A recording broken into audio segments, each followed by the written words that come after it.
इमरान खान और बुशरा बीबी के खिलाफ 190 मिलियन पाउंड केस का फैसला तीसरी बार मुअख्खर। एहतसाब अदालत के जज नासिर जावेद राना ने इमरान खान और बुशरा बीबी के खिलाफ 190 मिलियन पाउंड केस का फैसला रियादा जेल में सुनाना था। जज नासिर जावेद राना का कहना था कि मैं सुबह 8:30 बजे से अदालत में मौजूद हूँ। पानी PTI को 2 बार पैगाम भेजा लेकिन वो नहीं आए और ना ही बुशरा बीबी या इनके वकला की तरफ से कोई पेश हुआ। इमरान खान की जानिब से कहा गया है कि जब तक मेरी फैमिली या वकला में से कोई नहीं आ जाता तो मैं कमरा अदालत में नहीं आऊँगा। जज नासिर जावेद राना का कहना था कि मैं 2 घंटे से कमरा अदालत में इंतजार कर रहा हूं लेकिन कोई नहीं आया। फैसला सुनाने के लिए मुल्जिमान को एक और मौका दे रहा हूं। अब केस का फैसला 17 जनवरी को सुनाया जाएगा।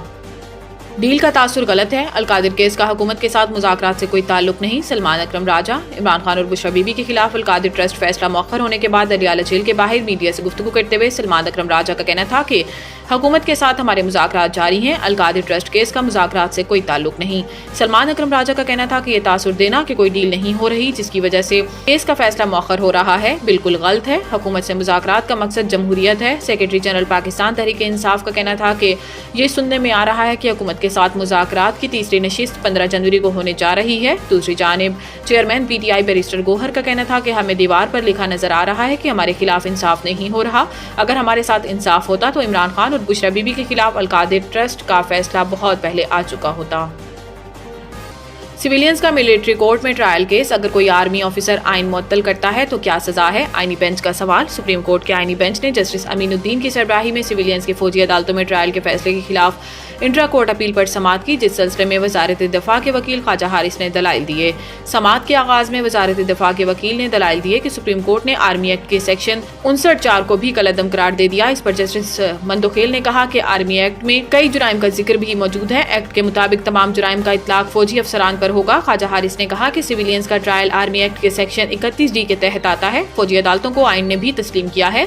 जस्टिस मंदोखेल ने रिमार्क्स दिए कि सेक्शन 31D तो फौजियों को फ्राइज की अंजामदही से रोकने पर उकसाने से मुतल्लिक है। फौजी अदालतों में केस किसका जाएगा ये देखना है। बाद अज़ां सुप्रीम कोर्ट ने सिविलियंस के मिलिट्री कोर्ट में ट्रायल्स के खिलाफ अपील पर समाअत कल तक मुलतवी कर दी।